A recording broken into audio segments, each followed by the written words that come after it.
Assalamualaikum warahmatullahi wabarakatuh. Halo semuanya, perkenalkan saya Carolina Eka Santi dengan digit NIM terakhir 101 kelas 1C, mahasiswa program studi D3 RMK Poltekkes Kemenkes Semarang. Dalam video kali ini saya akan membahas literatur review jurnal yang saya pilih dengan judul Prosedur dan Jenis Permintaan Visum et Repertum di Rumah Sakit.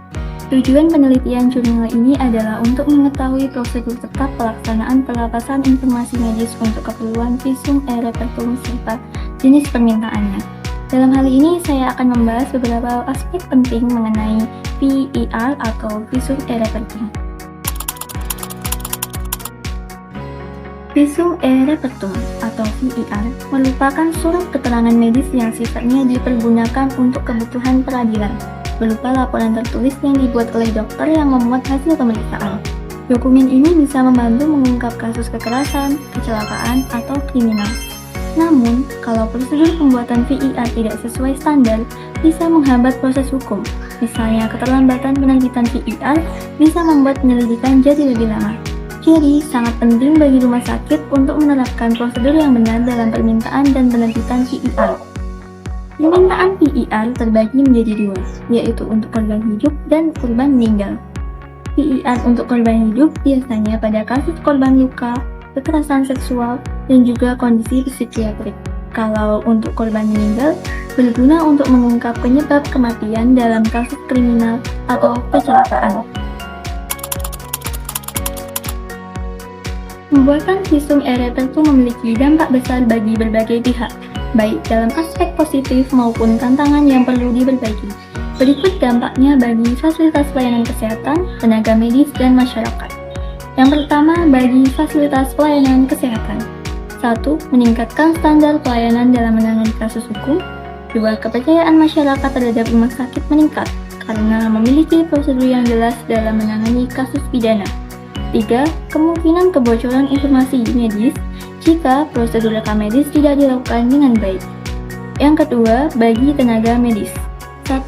Meningkatkan kompetensi dokter dan petugas rekam medis dalam menangani kasus forensik. 2.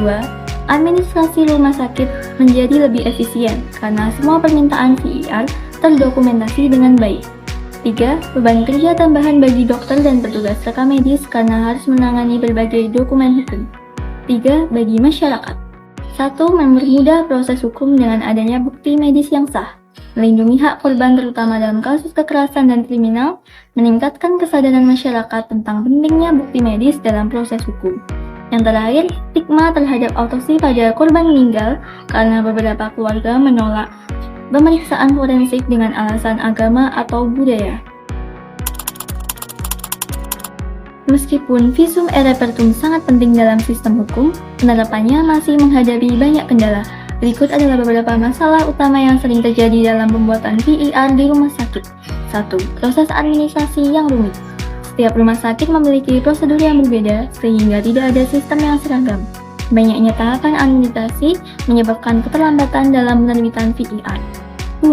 Kesalahan dalam penulisan VER.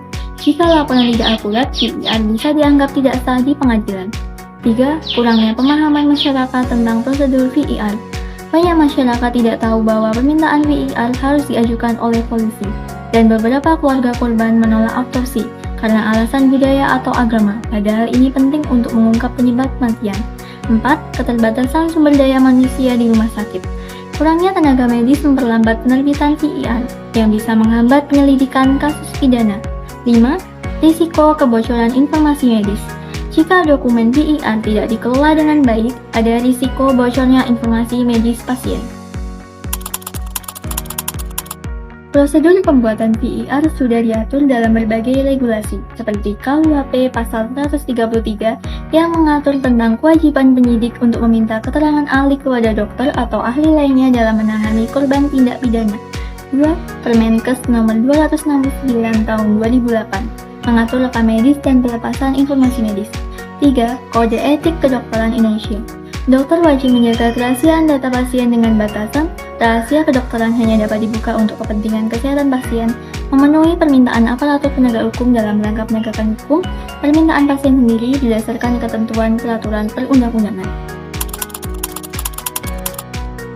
Agar VIR lebih efektif dalam proses hukum, perlu beberapa perbaikan. Berikut beberapa solusi yang bisa diterapkan. 1. Standarisasi prosedur pembuatan VIR. Pemerintah harus membuat panduan nasional agar prosedur VIR sama di seluruh rumah sakit. 2. Pelatihan bagi tenaga medis dan petugas rekam medis. Semua tenaga medis yang terlibat dalam pembuatan VIR harus mendapatkan pelatihan berkala tentang cara menulis VIR yang benar. 3. Edukasi masyarakat tentang prosedur VIR.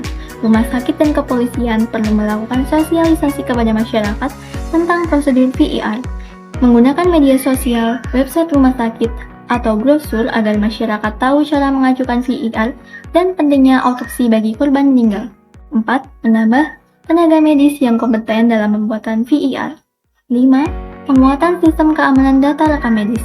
Rumah sakit perlu menggunakan sistem rekam medis elektronik dengan keamanan yang tinggi, dengan petugas yang berwenang yang boleh mengakses dan menyerahkan VIR kepada pihak polisi.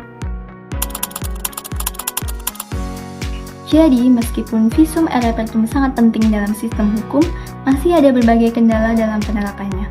Namun, dengan standarisasi prosedur, pelatihan tenaga medis, edukasi masyarakat, peningkatan sumber daya manusia, dan keamanan data yang lebih baik, VIR bisa diterbitkan lebih cepat dan akurat, sehingga keadilan bisa ditegakkan dengan lebih efektif. Yuk dukung penerapan VIR yang lebih baik di rumah sakit.